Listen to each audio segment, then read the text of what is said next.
ಓಂ ಹ್ರೀಂ ಭೈರವಿ ಕ್ಲಾಂ ಹ್ರೀಂ ಸ್ವಾಹ ಓಂ ನಮೋ ಭಗವತೆ ರುದ್ರಾಯ ನಮಃ. ನಮಸ್ಕಾರ.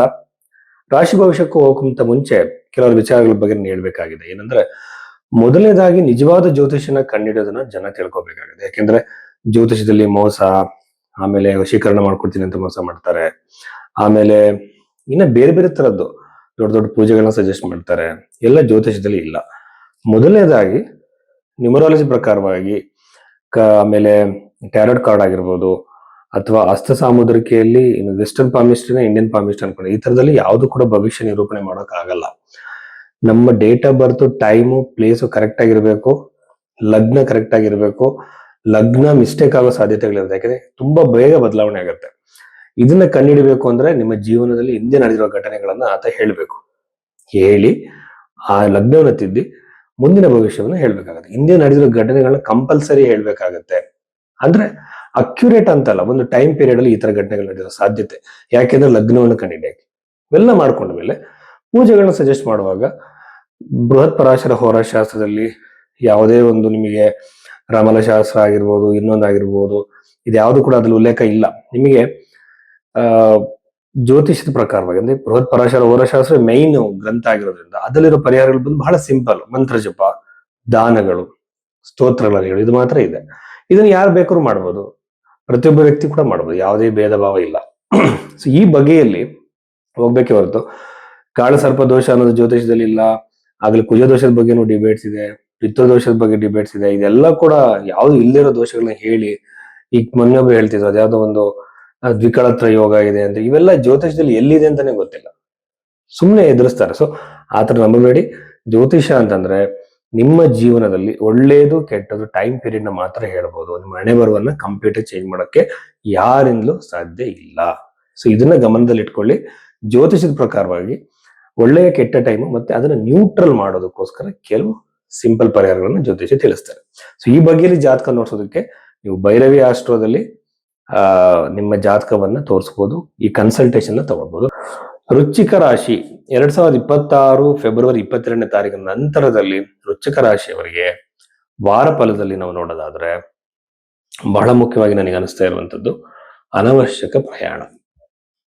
ನೀವೇನೋ ಒಂದು ಯಾವುದೋ ಒಂದು ಟ್ರಾವೆಲ್ ಮಾಡ್ತಾ ಸಣ್ಣ ಸಣ್ಣ ಚಿಕ್ಕ ಪುಟ್ಟ ಪ್ರಯಾಣಗಳು ಮಾಡಿದಾಗ ಅದರಿಂದ ನಿಮಗೆ ನೋವಾಗುವುದು, ಲಾಭ ಆಗದೆ ಇರೋದು, ಟೆನ್ಷನ್ ಆಗೋ ಸಾಧ್ಯತೆಗಳು ಹೆಚ್ಚಾಗಿರುತ್ತೆ.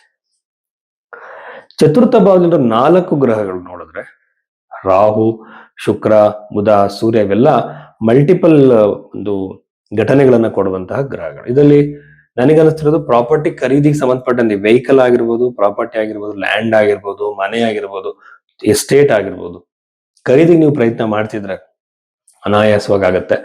ಅಥವಾ ಖರೀದಿಗೆ ಬೇಕಾಗಿರುವಂತಹ ಮನಸ್ಸು ಸಿಗತ್ತೆ, ಖರೀದಿಗೆ ಬೇಕಾಗಿರುವಂತಹ ಒಂದು ವಾತಾವರಣ ಕ್ರಿಯೇಟ್ ಆಗತ್ತೆ. ಎಲ್ಲ ಸಾಧ್ಯತೆಗಳು ನಿಮಗೆ ಈ ಟೈಮ್ ಪೀರಿಯಡ್ ಅಲ್ಲಿ ಇದೆ. ಇನ್ನು ಬಹಳಷ್ಟು ದಿನ ಗ್ರಹಗಳಲ್ಲೇ ಇರೋದ್ರಿಂದ ಈ ಪ್ರೊಡಿಕ್ಷನ್ ನಾವಿನ್ನ ಕಂಟಿನ್ಯೂ ಇನ್ನು ಎಕ್ಸ್ಪೆಕ್ಟ್ ಮಾಡಬಹುದು. ಆಮೇಲೆ ಜೊತೆಯಲ್ಲಿ ಇನ್ನೊಂದೇನಂತಂದ್ರೆ ಗುರುಗ್ರಹದ ದೃಷ್ಟಿಯಿಂದ ಪ್ರಾಪರ್ಟಿ ಡಿಸ್ಪ್ಯೂಟ್ ಇಲ್ಲದೆ ಇಲ್ಲ, ಕೇರ್ಫುಲ್ ಆಗಿರ್ಬೇಕಾಗತ್ತೆ. ಕುಟುಂಬದಲ್ಲಿ ಬಹಳ ಒಂದು ಮಿಕ್ಸ್ಡ್ ಆಗಿರುವಂತಹ ರಿಸಲ್ಟ್. ಈಗ ಕಿರಿಕಿರಿನೂ ಆಗಿರ್ಬೋದು, ಜಗಳನೂ ಆಗ್ಬೋದು, ಒಂದ್ ರೀತಿ ಕಡೆ ನಿಮಗೆ ಟೆನ್ಷನ್ಗಳ ಸಾಧ್ಯತೆ ಇದೆ. ಬಟ್ ನೆಮ್ಮದಿಯ ಸಂತೋಷದ ಅವಕಾಶ ಜಾಸ್ತಿ. ಬಟ್ ರಾಹು 4ನೇ ಮನೆಯಲ್ಲಿ ಯಾವಾಗಲೂ ಕಿರಿಕಿರಿಗಳನ್ನ ಕ್ರಿಯೇಟ್ ಮಾಡುವಂಥದ್ದು. ಸ್ವಲ್ಪ ಜಾಗ್ರತೆಯಿಂದ ಇದೆಲ್ಲ ಒಂದು ಬಗೆಹರಿಸಿ. ನಿಮ್ಮ ಮನೇಲಿ ಹಿರಿಯರಾಗಿದ್ರೆ ಅಂತ ಜಗಳಗಳು, ಕಿರಿಕಿರಿ ಆಗದೆ ಇರೋ ತರ ನೀವು ನೋಡ್ಕೋಬೇಕಾಗುತ್ತೆ. ವೃಶ್ಚಿಕ ರಾಶಿಯವರು ಯೂಶುವಲ್ ಆಗಿ ಚಂದ್ರಗ್ರಹ ನೀಚನಾಗೋದ್ರಿಂದ ತುಂಬಾ ಜನ ಭಯಪಡಿಸ್ತಾರೆ. ಚಂದ್ರಗ್ರಹ ಯಾವ ಡಿಗ್ರಿಯಲ್ಲಿ ಡೆಬಿಲಿಟೇಟ್ ಆಗ್ತಾನೆ ಅಂತ ಗೊತ್ತಿರಬೇಕು. ಒಂದ್ ವೇಳೆ ಡೆಬಿಲಿಟೇಟ್ ಆಗಿದೆ ಅನ್ಕೊಂಡ್ರೆ ಅದು ಅಫ್ಲಿಕ್ಟೆಡ್ ಆಗಿದೆ ಅಂತ ನೋಡ್ಕೊಳ್ಳಿ. ಪಾಪುಂಡಿಗೆ ಫಾರ್ ಎಕ್ಸಾಂಪಲ್ ನೀವು ವೃಶ್ಚಿಕ ರಾಶಿಯವರಾಗಿದ್ದು ನಿಮ್ಮ ಚಂದ್ರನ ಮೇಲೆ ಗುರು ದೃಷ್ಟಿ ಇದೆ ಅಂತಂದ್ರೆ ನೀವು ಮೆಂಟಲಿ ಬಹಳ ಸ್ಟ್ರಾಂಗ್ ಆಗಿರ್ತೀರ. ಸುಮ್ಮನೆ ನೀವು ಮೆಂಟಲಿ ವೀಕ್ ಅಂತ ಎದುರ್ಕೊಳ್ಳೋಂತ ಅಗತ್ಯ ಏನಿಲ್ಲ. ನೀವು ಸೈಕಾಲಜಿ ಅನ್ನೋದು ಬಹಳಷ್ಟು ವಿಚಾರಗಳಿಂದ ಡಿಸೈಡ್ ಆಗುತ್ತೆ, ವೃಶ್ಚಿಕ ರಾಶಿಯಿಂದ ಮಾತ್ರ ಅಲ್ಲ. ಅಂತವ್ರು ಮಾಡ್ಬೋದು, ಚಂದ್ರ ಜಪ ಮಾಡಿದ್ರೆ ಬಹಳ ಒಳ್ಳೆಯದು. ಆದ್ರೂ ಕೂಡ ವೃಶ್ಚಿಕ ರಾಶಿಯವರಿಗೆ ನಾನು ನೋಡೋ ಪ್ರಕಾರವಾಗಿ ಸ್ವಲ್ಪ ಕಿರಿಕಿರಿಗಳು ಸ್ಟಾರ್ಟ್ ಆಗುತ್ತೆ. ಜೋಪಾನ ಮಾಡಿ. ವೃಶ್ಚಿಕ ರಾಶಿಯವರಿಗೆ ಯಾವಾಗ್ಲೂ ತಮ್ಮಂದ್ರ ಜೊತೆ, ಅವಾಗಿಂದ ಚಿಕ್ಕವ್ರ ಜೊತೆ ಕಿರಿಕಿರಿಗಳಾಗೋ ಸಾಧ್ಯತೆ ಜಾಸ್ತಿ. ಅದ್ರ ಬಗ್ಗೆ ಸ್ವಲ್ಪ ಗಮನವಾಗಿರಿ. ಕಮ್ಯುನಿಕೇಶನ್ ಮೇಲೆ ಹಿಡಿತಾ ಇರಲಿ.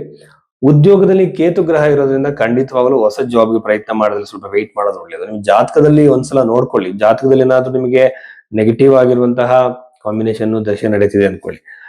ಈಗ ಹೇಗೆ ನಿಮಗೆ ಗೋಚಾರದಲ್ಲಿ 10ನೇ ಮನೆಯಲ್ಲಿ ಕೇತು ಇದ್ದಾನೆ ಅನ್ಕೊಂಡ್ರೆ ನೀವು ಹೊಸ ಉದ್ಯೋಗಕ್ಕೆ ಟ್ರೈ ಮಾಡೋದಲ್ಲ ಸ್ವಲ್ಪ ಜನ ಅಲ್ಲಿರೋದೇ ಒಳ್ಳೇದು. ಎಗೇನ್ ನೀವು ಅಲ್ಲಿ ಜಾಬ್ ಬಿಟ್ಟು ಹೋದ್ರೆ ಅಲ್ಲಿ ನಿಮಗೆ ಅನ್ಕೊಂಡಂತಹ ಪ್ರೋಗ್ರೆಸ್ ಸಿಗಲ್ಲ, ಹೊಸ ಉದ್ಯೋಗದ ಪ್ರಾಪ್ತಿನೂ ಆಗಲ್ಲ, ಟೆನ್ಷನ್ಗಳು ಕ್ರಿಯೇಟ್ ಆಗುತ್ತೆ. ಸೊ ಹಾಗಾಗಿ ಅದನ್ನ ವಿಳಂಬ ಮಾಡೋದು ಒಳ್ಳೇದು. ಇನ್ನು ವಿವಾಹದ ಪ್ರಾಪ್ತಿ ಖಂಡಿತವಾಗ್ಲೂ ಆಗತ್ತೆ. ಹೊಸ ಸಂಬಂಧ ಬರ್ಬೋದು, ವಿವಾಹ ಆಗ್ಬೋದು, ಎಂಗೇಜ್ಮೆಂಟ್ ಆಗ್ಬೋದು, ಒಳ್ಳೆ ವ್ಯಕ್ತಿ ನಿಮ್ಮ ಲೈಫ್ ಪ್ರವೇಶ ಮಾಡ್ಬೋದು. ಎರಡನೆಯ ಮದುವೆಗೆ ಪ್ರಯತ್ನ ಮಾಡ್ತಿರೋರು ಕೂಡ ಬಹಳ ಒಳ್ಳೇದಾಗತ್ತೆ. ಸೊ ಕೆಲವರು ಸೆಕೆಂಡ್ ಮ್ಯಾರೇಜ್ ಟ್ರೈ ಮಾಡ್ತಿರ್ತಾರೆ, ಅಂತವ್ರಿಗೂ ಕೂಡ ಬಹಳ ಒಳ್ಳೆದಿದೆ. ಅಷ್ಟಮದಲ್ಲಿರುವಂತಹ ಗುರುಗ್ರಹ ಸಡನ್ ಗೇನ್ಸ್, ಸಡನ್ ನಿಮಗೆ ಹಣದ ಅವಕಾಶ ಕೊಡಬಹುದು. ಈಗ ಎಲ್ಲೋ ಒಂದ್ ಕಡೆ ಹಣ ಸಿಗಾಕೊಂಡಿರುತ್ತೆ. ಫಾರ್ ಎಕ್ಸಾಂಪಲ್ ಕೆಲವರು ಸಾಲದಲ್ಲಿ ಇರ್ತಾರೆ, ಎಲ್ಲಿಂದ ಹಣಕ್ಕೆ ಎಕ್ಸ್ಪೆಕ್ಟೇಷನ್ ಇಟ್ಕೊಂಡಿರ್ತಾರೆ, ಪ್ರಾಪರ್ಟೀಸ್ ಗಳಿಗೆ ಇಟ್ಟಿರ್ತಾರೆ, ಅಥವಾ ಇನ್ನೊಂದು ಇಲ್ಲಿ ಅವರಿಗೆ ಅನಾಯಾಸವಾಗಿ ಎಲ್ಲೋ ಒಂದ್ ಕಡೆಯಿಂದ ಅನ್ಎಕ್ಸ್ಪೆಕ್ಟೆಡ್ ವೇಯಲ್ಲಿ ಒಂದು ಅಮೌಂಟ್ ಬರೋ ಸಾಧ್ಯತೆ ಇರುತ್ತೆ. ಹಣ ಪ್ರಾಪ್ತಿ, ಧನ ಪ್ರಾಪ್ತಿ ಆಗೋ ಸಾಧ್ಯತೆ ಇರುತ್ತೆ. ಅದಕ್ಕೆ ವೆಯ್ಟ್ ಮಾಡಿ. ಸೊ ಸಾಲದಿಂದ ಹೊರಗಡೆ ಬರಬೇಕು ಅಂತಂದ್ರೆ ಟೈಮ್ ಹಿಡಿಯುತ್ತೆ. ಜಾತಕದಲ್ಲಿ ಟೈಮ್ ಪೀರಿಯಡ್ ಚೆನ್ನಾಗಿದೆಯಾ, ಯಾವ್ದಾದ್ರು ಒಂದು ಇನ್ವೆಸ್ಟ್ಮೆಂಟ್ ಮಾಡಿ ನಿಮ್ಮ ಇನ್ಕಮ್ ನ ಜಾಸ್ತಿ ಮಾಡ್ಕೊಂಡು ಅದು ಸಾಲಕ್ಕೆ ಹಾಕೋದನ್ನ ಅಭ್ಯಾಸ ಮಾಡ್ಕೋಬೇಕು. ಈ ಸುಮ್ನೆ ಸಾಲ ಯಾವಾಗ ತೀರತ್ತೆ ಅಂತಂದ್ರೆ ಖಂಡಿತವಾಗಲೂ ಕೂಡ ಅದು ಹಂಗ್ ತೀರಲ್ಲ. ಸುಮ್ಮನೆ ಪೂಜೆಗಳು ಮಾಡಿ ದೇವಸ್ಥಾನಕ್ಕೆ ಹೋಗೋದ್ರಿಂದ ಸಾಲ ತೀರಲ್ಲ. ಅದ್ರ ಮೇಲೆ ನಾವು ಏನಾದ್ರು ಒಂದು ಆಕ್ಷನ್ ತಗೋಬೇಕು. ದೇವ್ರು ನಮ್ಗೆ ಮೆದುಳು ಕೊಟ್ಟಿರೋದೇ ಯೋಚನೆ ಮಾಡಿ ಅಂತ ಹೇಳಿ. ಎಲ್ಲದನ್ನು ಕೂಡ ಜ್ಯೋತಿಷರ ಮೇಲೆ ನಾವು ಹೇರೋಕ್ ಸಾಧ್ಯ ಇಲ್ಲ, ಗ್ರಹಗಳ ಮೇಲೆ ಹೇರೋಕ್ ಸಾಧ್ಯ ಇಲ್ಲ. ಇಷ್ಟು ವಿಚಾರಗಳು ವೃಶ್ಚಿಕ ರಾಶಿಗೆ ಸಂಬಂಧಪಟ್ಟಿದ್ದು. ನಮಸ್ಕಾರ.